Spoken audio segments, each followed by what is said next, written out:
हे स्त्री, पाप छोड़ दे, नहीं तो नरक तेरा इंतजार कर रहा है। हे पुरुष, पाप छोड़ दे, वरना नरक तेरा भाग्य है। इस कहानी को पूरा सुनो, तुम्हें बहुत ही बढ़िया ज्ञान की प्राप्ति होगी। नमस्कार, आप सभी का स्वागत है। मित्रों, आपकी नज़र में सबसे बड़ा पापी कौन है, स्त्री या पुरुष?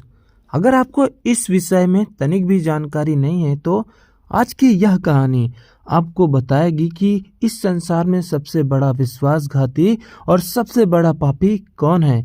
स्वयं भगवान भोलेनाथ ने देवर्षि नारद जी को बताया है कि सबसे बड़ा विश्वासघाती और सबसे बड़ा पापी कौन होता है। मित्रों, एक समय की बात है जब भगवान भोलेनाथ कैलाश पर्वत पर विश्राम कर रहे थे, तब उनके पास भगवान विष्णु के सबसे प्रिय भक्त देवर्षि नारद जी नारायण नारायण करते हुए आते हैं और भगवान भोलेनाथ को प्रणाम करते हुए कहते हैं, हे प्रभु, आपको मुझ दास का प्रणाम। प्रभु, मैं आपके पास अपने एक प्रश्न की मंशा से आया हूँ और मैं जानता हूँ मेरे इस प्रश्न का उत्तर सिर्फ आप ही दे सकते हैं, क्योंकि आप स्वयं परम ब्रह्म हैं, परम ज्ञानी हैं। आप जैसा तीनों लोकों में कोई नहीं है। मैं जानता हूँ कि मेरे अंतर मन में उठ रहे इस प्रश्न की मंशा को केवल आप ही शांत कर सकते हैं। प्रभु, मेरा प्रश्न यह है कि इस संसार में सबसे बड़ा पापी कौन है, स्त्री या पुरुष? अगर मैं स्त्रियों को पापी कहता हूँ तो वहाँ पर पुरुष मुझे पापी जान पड़ते हैं। अगर मैं पुरुषों को पापी कहता हूँ तो मुझे स्त्रियाँ पापी जान पड़ती हैं। इस वजह से मैं स्त्री और पुरुष में भेद नहीं कर पा रहा हूँ। हे प्रभु, मेरी आपसे बस यही अभिलाषा है कि मेरे मन में उठ रही इस शंका को आप किसी न किसी तरह से दूर करें। देवर्षि नारद की बात सुनने के बाद भगवान भोलेनाथ मुस्कुराकर कहते हैं, हे नारद, आपने जो प्रश्न पूछा है यह संपूर्ण मनुष्य के लिए बहुत ही आवश्यक है। आपके मन में उठ रहा प्रश्न अवश्य ही चिंताजनक है, तभी आप जैसा परम ज्ञानी भी इस प्रश्न का उत्तर नहीं जान पा रहा है। हे नारद, मैं तुम्हें इस प्रश्न का उत्तर अवश्य दूंगा, परंतु इस प्रश्न का उत्तर जानने से पहले आपको मेरे द्वारा सुनाई गई एक कथा सुननी होगी, क्योंकि उस कथा के माध्यम से ही आपको इस प्रश्न का उत्तर मिल पाएगा। क्योंकि यह प्रश्न उतना ही जटिल है जैसे कि एक बड़े से मैदान में पड़ी सुई को ढूंढना। इसलिए मेरे द्वारा सुनाई गई इस कहानी को पूरा सुनोगे तब आपको सब कुछ समझ में आ जाएगा और आपके प्रश्न का उत्तर भी आपको मिल जाएगा। भगवान भोलेनाथ की बात सुनने के बाद देवर्षि नारद जी कहते हैं, हे प्रभु, आप उस कथा को कहिए। मैं आपके द्वारा सुनाई गई कथा को पूरे सच्चे मन से, सच्चे हृदय से सुनूंगा और आपके द्वारा सुनाई गई कथा को मैं संपूर्ण जगत में विख्यात भी करूंगा। देवर्षि नारद की इतनी बात सुनने के बाद भगवान भोलेनाथ कथा को सुनाना आरंभ करते हैं और कहते हैं, हे नारद, इस कथा को शुरू से लेकर अंत तक सुनने वाले मनुष्य के कोटि कोटि पाप नष्ट हो जाते हैं और उसे एक यशस्वी जीवन जीने का वरदान प्राप्त होता है। इस कथा को शुरू से लेकर अंत तक सुनने वाले मनुष्य के घर में माता लक्ष्मी का वास हो जाता है और गरीबी उससे कोसों दूर चली जाती है। उसके घर से क्लेश, दुर्भाग्य और अन्य प्रकार की बुरी शक्तियां दूर ही रहती हैं। इस वजह से इस कहानी को शुरू से लेकर अंत तक अवश्य सुने। हे नारद, अब मैं आपको वह कहानी सुनाता हूँ। एक समय की बात है, किसी राज्य में एक राजा राज्य करते थे जिनका नाम था उग्रसेन। उग्रसेन के 4 पुत्र थे। चारों पुत्र परम प्रतापी थे, परम ज्ञानी थे और सभी अपने ऊपर निर्भर थे। उनके पिता सभी से बहुत प्रेम करते थे। उनका सबसे बड़ा पुत्र था चंद्रसेन।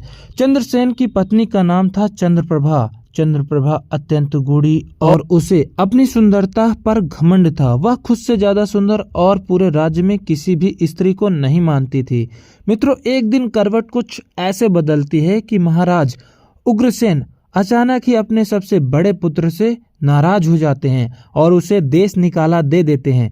जब यह बात संपूर्ण राज्य को पता चलती है तो सारा राज्य शोकाकुल हो जाता है। उन्हें ये नहीं समझ आता है कि वह अपने पुत्र को क्यों देश निकाला दे रहे हैं। जब चंद्रसेन को इस बात का पता चलता है कि उसके पिता ने उन्हें देश निकाला दे दिया है तो वह भी बहुत दुखी हो जाता है और दुखी मन से महल के अपने कक्ष में आता है, जहाँ पर उसकी पत्नी चंद्रप्रभा खड़ी हुई थी। जब चंद्रप्रभा अपने पति को उदास देखती है तो चंद्रप्रभा अपने पति से कहती है, हे स्वामी, आप क्यों उदास हैं? आपकी इस चिंता के पीछे का क्या कारण है? आप जैसे परम ज्ञानी परम प्रतापी को ऐसा दुख और ऐसी अभिलाषा शोभा नहीं देती। आप जैसे ज्ञानी और महाप्रतापी के मुख पर हमेशा खुशी और खुशहाली का माहौल ही अच्छा लगता है। हे स्वामी, अगर कोई ऐसी बात है तो मैं आपकी अर्धांगिनी हूँ। आप मुझसे कहिए, मैं आपके उस दुख में आपका साथ अवश्य दूंगी। अपनी पत्नी चंद्रप्रभा की बात को सुनने के बाद चंद्रसेन उससे कहता है, हे प्रिय, हमारे पिताजी ने हमें देश निकाला दे दिया है। अब हमें यह महल छोड़कर यहाँ से जाना होगा। जब उसकी पत्नी चंद्रप्रभा ने अपने पति की इतनी बात सुनी तो वह अपनी सुध बुध खो बैठी और अचानक ही उसे मूर्छा आ गई। जैसे ही उसे मूर्छा आई वह जमीन पर गिर गई। सभी दास दासियां आकर उस पर पानी का छिड़काव करती हैं, तब जाकर कहीं उसे होश आता है। होश में आने के बाद चंद्रप्रभा खड़ी होती है और अपने पति की तरफ देखकर रोते हुए स्वर में कहती है, हे स्वामी, आखिर पिताजी ने हमें ही देश निकाला क्यों दिया है? हमने तो कोई पाप भी नहीं किया है और हम इस महल को छोड़कर क्यों चले जाएं बिना वजह ही? तब उसका पति चंद्रसेन कहता है, हे प्रिय, पिताजी ने आपको देश निकाला नहीं दिया है। पिताजी मेरी किसी बात से दुखी हो गए हैं और उन्होंने सिर्फ मुझे देश निकाला दिया है। आप इस महल में रहकर मेरी माता, मेरे पिता और मेरे सभी भाइयों का ध्यान रखो। मैं इस महल से चला जाता हूँ और अपने पिता की आज्ञा का पालन करता हूँ। अपने पति की इतनी बात सुनने के बाद चंद्रप्रभा कहती है, हे स्वामी, जहाँ आप रहेंगे वहाँ मैं भी रहूंगी। भला आपके बिना यह सोने का महल भी मेरे किस काम का? मेरे पति जहाँ रहेंगे वहीं मैं भी रहूंगी। मेरे पति जहाँ रहेंगे रूखी सूखी खाएंगे, मैं भी वहीं रूखी सूखी खा के रह लूंगी, परंतु आपके बिना मैं इस महल में नहीं रह सकती। अपनी पत्नी की इतनी बात सुनने के बाद चंद्रप्रभा का पति चंद्रसेन अपने मन में सोचता है कि वास्तव में यह सच कह रही है, यह मेरे बिना यहाँ क्या करेगी। और वैसे भी चंद्रप्रभा की इतनी बात सुनने के बाद चंद्रसेन अपने मन में सोचता है कि वास्तव में मेरी पत्नी सच कह रही है और मेरे बिना वह इस महल में किसके सहारे रहेगी। मेरे पिता का कोई ठिकाना नहीं है, बिना वजह ही उन्होंने मुझे देश निकाला दे दिया है। कल को वह इसे कहीं फांसी की सजा ही सुना सकते हैं।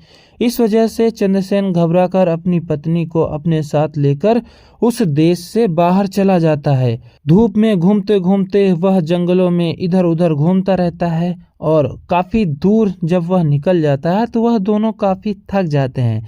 जब वह थक जाते हैं तो वह जाकर एक वृक्ष की छाया में थोड़ी देर के लिए विश्राम करने लगते हैं। जब दोनों लेटे हुए होते हैं तो चंद्रप्रभा के पैरों के पास एक सांप आता है और चंद्रप्रभा को काट लेता है।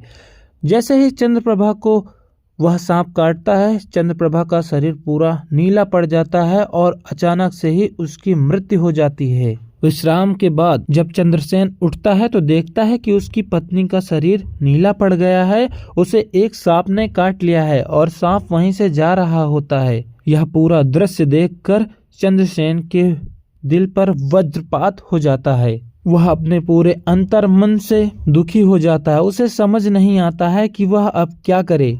अब वह अपनी पत्नी की चिता को अग्नि देने के लिए लकड़ियां इकट्ठा करने लगता है और वह बहुत दुखी होता है। दुखी मन से वह लकड़ियां जब लाने जा रहा होता है तभी आसमान से एक विमान धरती लोक पर उतरता है। उसमें से एक दिव्य पुरुष बाहर आता है। जब वह दिव्य पुरुष बाहर आता है तो उसकी नजर लकड़ी उठाते हुए चंद्रसेन के ऊपर जाती है। वह चंद्रसेन बहुत ही दुखी होता है। तब उसके दुख का कारण पूछने के लिए वह दिव्य पुरुष उसके पास जाता है और उसके दुख का कारण पूछता है। तब चंद्रसेन अपने पीछे बीती सभी बातों को बताता है और कहता है, हे महाराज, मेरे पिताजी ने मुझे देश निकाला दे दिया था। मेरी पत्नी को मैंने मना किया था कि वह मेरे साथ ना आए, वह महल में ही रहे, लेकिन उसके जिद के आगे मेरी एक ना चली और आज देखो क्या हो गया। एक सर्प ने मेरी पत्नी को काट लिया है और मैं अब अपनी पत्नी की चिता को अग्नि देने के लिए लकड़ियाँ इकट्ठा कर रहा हूँ। मेरा भी अब जीने की इच्छा नहीं है, मैं भी अपनी पत्नी के साथ अपनी जान दे दूंगा। चंद्रसेन की बात को सुनने के बाद वह दिव्य पुरुष उसके ऊपर हंसता है और कहता है, अरे मूर्ख पुरुष, तेरी पत्नी को जाना था, वह चली गई।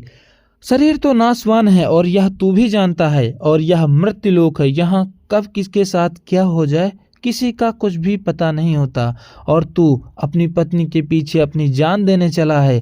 क्या तू अपनी पत्नी पर इतना भरोसा करता है और अपनी पत्नी के लिए जान देने के लिए भी तैयार है? अब चंद्रसेन कहता है, हे महाराज, मैं अपनी पत्नी से बहुत प्रेम करता हूँ। मैं अपनी पत्नी के बिना जीवित नहीं रहना चाहता। मेरी पत्नी ही मेरा सब कुछ है। मैं उसके बिना जीने की सोच भी नहीं सकता।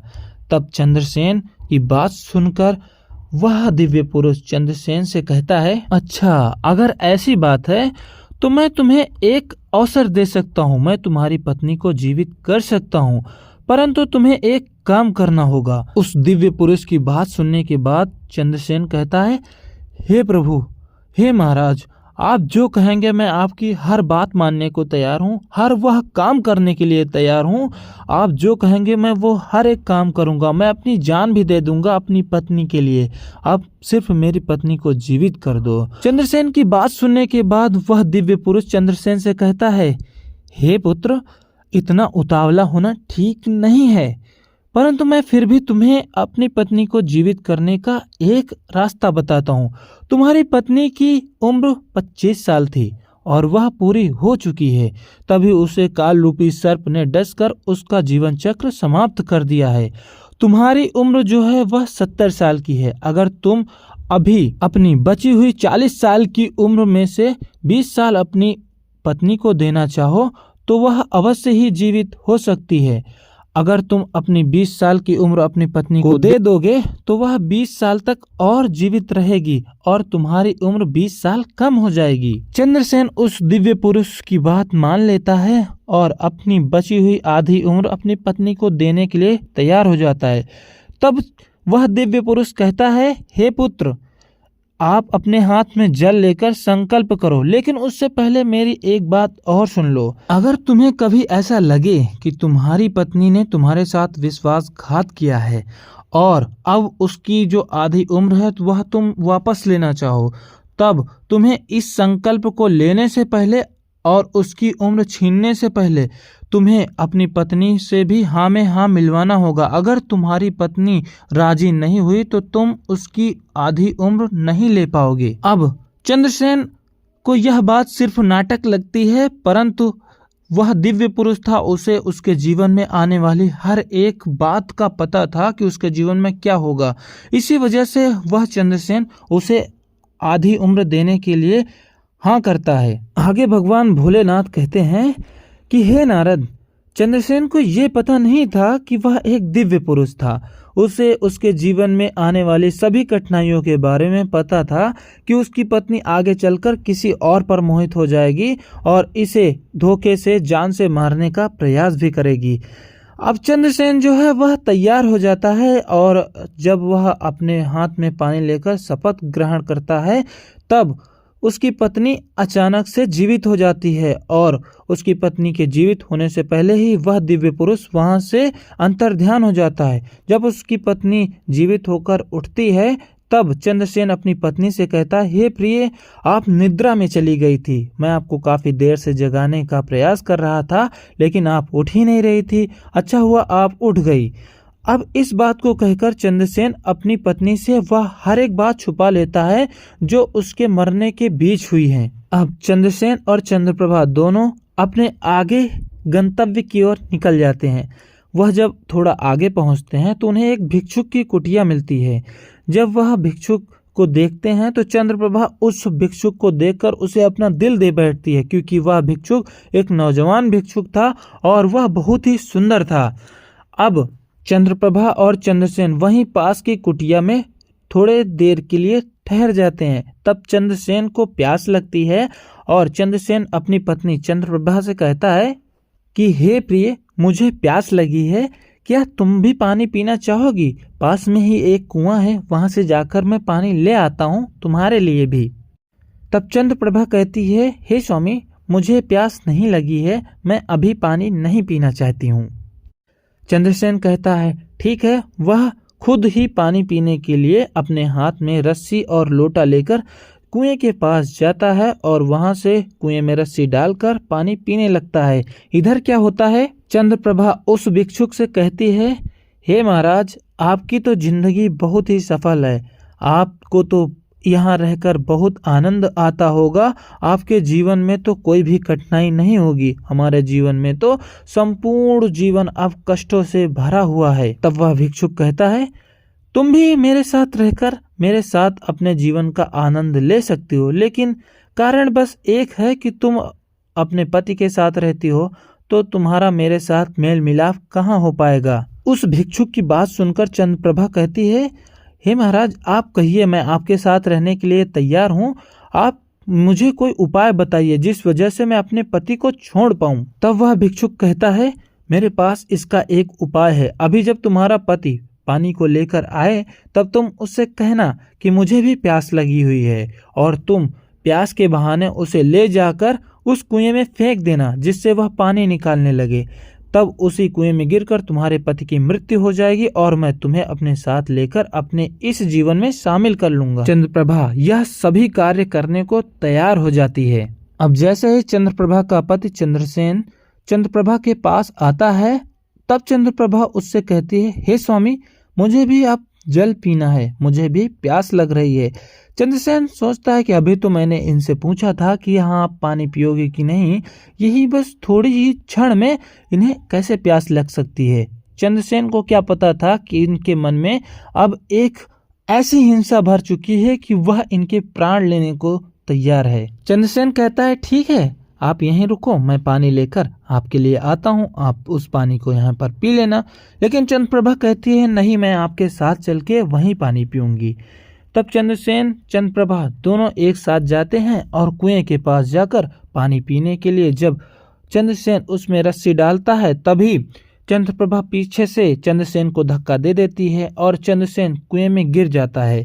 चंद्रप्रभा चुपचाप वहां से चली आती है और उस भिक्षुक के साथ मिलकर वहां से अपने गंतव्य की ओर वह भिक्षुक चंद्रप्रभा को लेकर निकल जाते हैं। वह भिक्षुक चंद्रप्रभा को अपने साथ ले जाता है और उससे नृत्य करवाता है।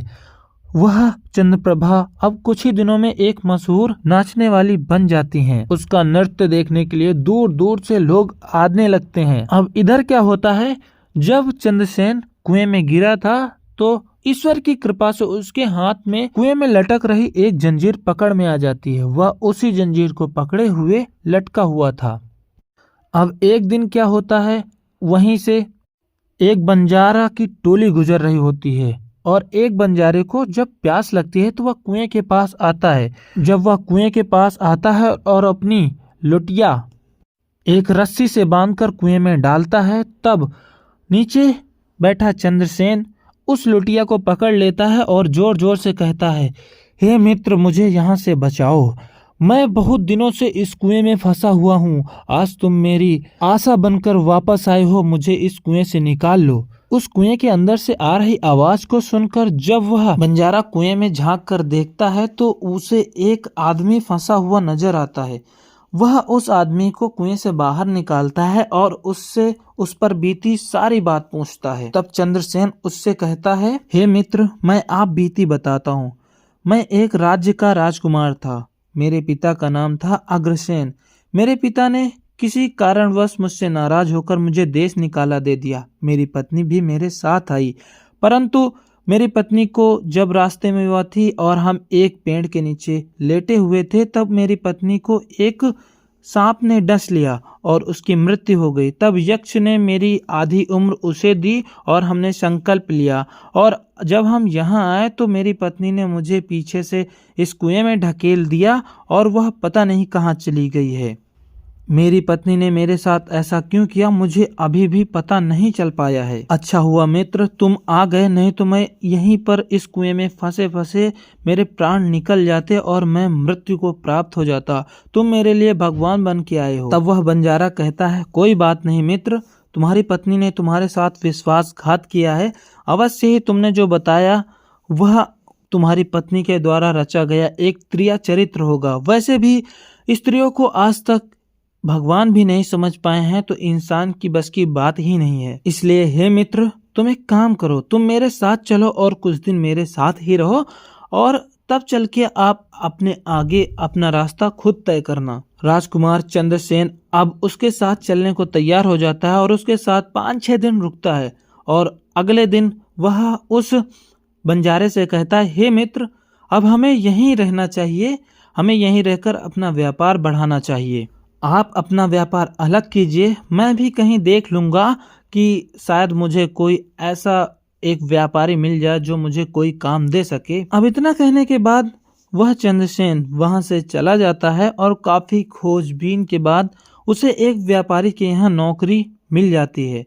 वह उस व्यापारी के यहाँ नौकरी करने लगता है, और काफ़ी दिन बीतने के बाद जब उस व्यापारी को अपने नौकर पर पूरा भरोसा हो जाता है तो वह उसे अपने यहाँ का मुनीम बना देता है। अब एक दिन क्या होता है कि उसी देश का जो राजा था उसे नृत्य का बहुत शौक था। उसने सबसे मशहूर नृत्य करने वाली मतलब चंद्रप्रभा को ही उसने आमंत्रित किया हुआ था अपने दरबार में नृत्य करने के लिए, और वह बहुत ही मशहूर थी। अब उस नृत्य को देखने के लिए राजा ने बहुत बड़े बड़े व्यापारियों को बुलाया हुआ था। उनमें से एक उस राजकुमार का सेठ भी था। जब वह राज दरबार में पहुंचता है तो वह देखता है कि चंद्रप्रभा नृत्य कर रही है। उसका नृत्य देखकर सभी उस पर ताली बजा रहे हैं। राजा भी बहुत प्रसन्न हो रहा है, सभी उसे इनाम दे रहे हैं। अब वह राजकुमार भी अपनी एक सोने की अंगूठी जिसमें हीरा जड़ा हुआ था, वह उस अंगूठी को उतारकर राजकुमारी को दे देता है भेंट स्वरूप। जब राजकुमारी देखती है कि अरे यह तो वही अंगूठी है, यह तो मेरे पति की अंगूठी है, अवश्य ही मेरा पति जीवित रह गया होगा, अब मुझे एक षड्यंत्र रचना होगा। मैं एक काम करती हूँ, मैं यहाँ पर एक और अच्छा सा एक डांस प्रस्तुत करती हूँ और नाच कर राजा को दिखाती हूँ। राजा अवश्य ही मुझसे प्रसन्न होगा और मुझसे इनाम मांगेगा। मैं जब राजा मुझसे इनाम मांगेगा तो मैं राजा से इस राजकुमार की मृत्यु मांग लूंगी और उसे फांसी पर चढ़वा दूंगी। तब चंद्रप्रभा ने एक और नृत्य किया। इस बार उसने और भी अच्छा नृत्य किया। अब जब नृत्य समाप्त हुआ तो राजा ने चंद्रप्रभा से कहा, ए नृत्यांगना स्त्री, तुमने आज मेरे मन को मोह लिया है। बताओ तुम्हें क्या चाहिए। तुम्हारा नृत्य देखकर आज मैं बहुत खुश हूँ। आज जो तुम मांगोगी मैं तुम्हें वह अवश्य प्रदान करूंगा। अब उस चंद्रप्रभा को बस यही चाहिए था कि राजा उससे कुछ मांगने को कहे। राजा ने वैसा ही कह दिया। तब राजकुमारी चंद्रप्रभा ने उस राजा से कहा, हे राजा, मेरा यहाँ पर एक चोर है जिसने मेरी एक कीमती वस्तु चुराई है। आप उसे सामने बुलाइए और उसे मृत्यु दंड दीजिए।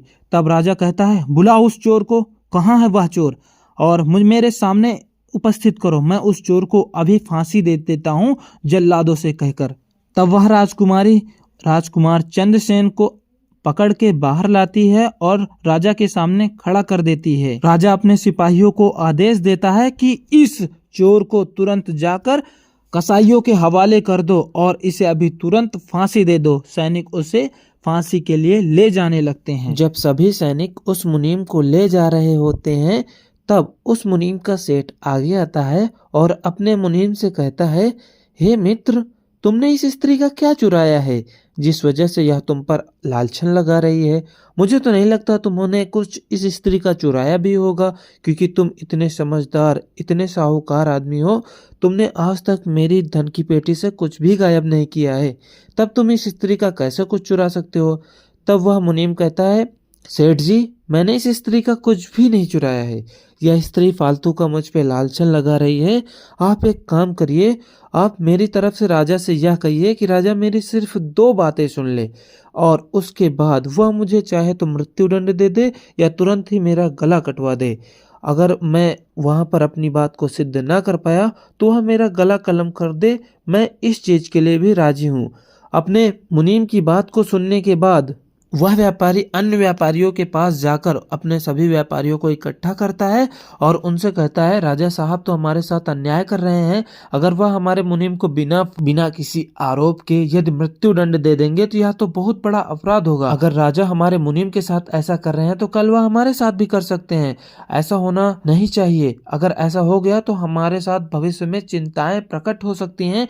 हम एक काम करते हैं, हम राजा साहब के सामने एक चुनौती रखते हैं कि अगर वह हमारे मुनीम की 2 बातें सुन लेंगे तभी हम उनके राज्य में रहेंगे, अन्यथा हम अपना सारा कारोबार छोड़कर, इस राज्य को छोड़कर दूसरे राज्य में चले जाएंगे। तब राजा हमारी बात सुनेगा और वह हमारे मुनीम की बात अवश्य सुनेगा। अब इतनी बातें सोचकर सभी राजा साहब के पास जाते हैं और राजा साहब से कहते हैं, हे राजा साहब, हमारा मुनीम निर्दोष है। वह आपसे बस 2 बातें कहना चाहता है। अगर आप उसकी बात नहीं सुनेंगे तो हम सभी व्यापारी आपके इस राज्य को छोड़कर चले जाएंगे और आपका नुकसान होगा। राजा भी भय में आ जाता है कि अगर हम इनकी बात नहीं सुनेंगे तो वह हमारे देश को छोड़कर चले जाएंगे और हमारा नुकसान होगा। तब राजा उस मुनीम को, जो कि चंद्रसेन था, उसे वापस बुलाते हैं और उससे कहते हैं, कहो तुम्हारी कौन सी 2 बातें हैं जो तुम कहना चाहते थे। तब राजा चंद्रसेन उससे कहता है, हे महाराज, मैंने इस स्त्री का कुछ भी नहीं चुराया है। यह स्त्री मेरी पत्नी है। इस उल्टा ने मुझे एक कुएं में फेंक दिया था और वहां से चुपचाप एक भिक्षुक के साथ चली आई और अपने नृत्य करके अपना एक नया जीवन बसाया इसने। और अब यह जब पता चला इसे कि मैं जीवित हूँ तो यह मुझे मरवाना चाहती है। जब राजकुमारी चंद्रप्रभा ने पलड़ा उसकी तरफ झुकता हुआ देखा तब राजकुमारी ने एक और चाल चली। वह बोली, महाराज, मैं इसकी कोई पत्नी नहीं हूँ। यह मुझ पर सिर्फ आरोप लगा रहा है। अगर मैं इसकी पत्नी हूँ तो यह सिद्ध करे कि मैं इसकी पत्नी हूँ, अन्यथा मुझ पर ऐसा आरोप लगाने की वजह से इसका तुरंत यहीं पर गला काट दिया जाए। अब राजा ने भी एकदम साफ स्पष्ट शब्दों में चंद्रसेन से कह दिया, अगर तुमने यह सिद्ध नहीं किया कि यह तुम्हारी पत्नी नहीं है तो हम तुम्हारा सर यहीं पर कलम कर देंगे। तब राजकुमार चंद्रसेन कहता है, जी महाराज, मैं अभी सिद्ध कर दूंगा कि यह मेरी ही पत्नी है। उसके लिए मुझे थोड़ा जल चाहिए और इसने जो मुझसे लिया था वह मुझे यह वापस करे, इसे खुद कहना होगा। तब राजकुमारी चंद्रप्रभा कहती है, मैं तैयार हूँ, मैं तुम्हारा हर एक चीज देने के लिए तुम्हें तैयार हूँ। अब राजा जल मंगवाता है और रानी के हाथ में दे देता है। तब राजकुमार चंद्रसेन कहता है, अब तुम यहाँ पे एक प्रतिज्ञा करो कि जो तुमने मुझसे लिया था वह तुम अब मुझे वापस कर रही हो। राजकुमारी जैसे ही यह कहती है कि मैंने जो तुमसे लिया था मैं वह तुम्हें वापस कर रही हूँ, तुरंत ही राजकुमारी चंद्रप्रभा के प्राण छूट जाते हैं और वह वहीं पर मर जाती है। यह सब कुछ देखकर महाराज कहते हैं, यह क्या हुआ, यह कैसे मर गई, आखिर इसके पीछे का कारण क्या है। तब राजकुमार चंद्रसेन अपने ऊपर बीती सारी बात बताता है। हे महाराज, मैं एक राजकुमार हूँ। मेरे पिता का नाम था उग्रसेन। उन्होंने न जाने किस कारण मुझे देश निकाला दे दिया था।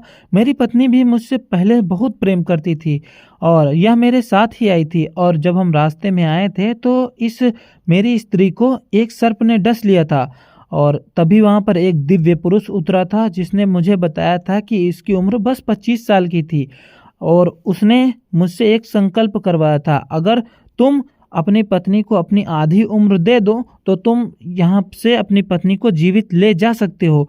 अगर तुम्हें कभी ऐसा लगे कि तुम्हारी पत्नी ने तुम्हारे साथ छल किया है और तुम उससे जो आधी उम्र जो तुमने दी है वह लेना चाहते हो, तब तुम्हें अपनी रानी की स्वीकृति से उससे संकल्प लेना होगा। अगर वह बोल देगी कि मैं तुम्हें अपना सारा कुछ जो तुमने मुझे दिया है मैं वापस कर रही हूँ, तब उसकी वहीं पर मृत्यु हो जाएगी और तुम्हें तुम्हारी आधी उम्र मिल जाएगी।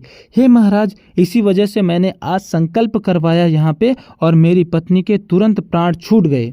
उस राजकुमार की बात सुनकर राजा बहुत प्रसन्न हो जाता है और उसको अपना 1/3 राज्य भी दे देता है और अपनी पुत्री का विवाह भी उसके साथ कर देता है।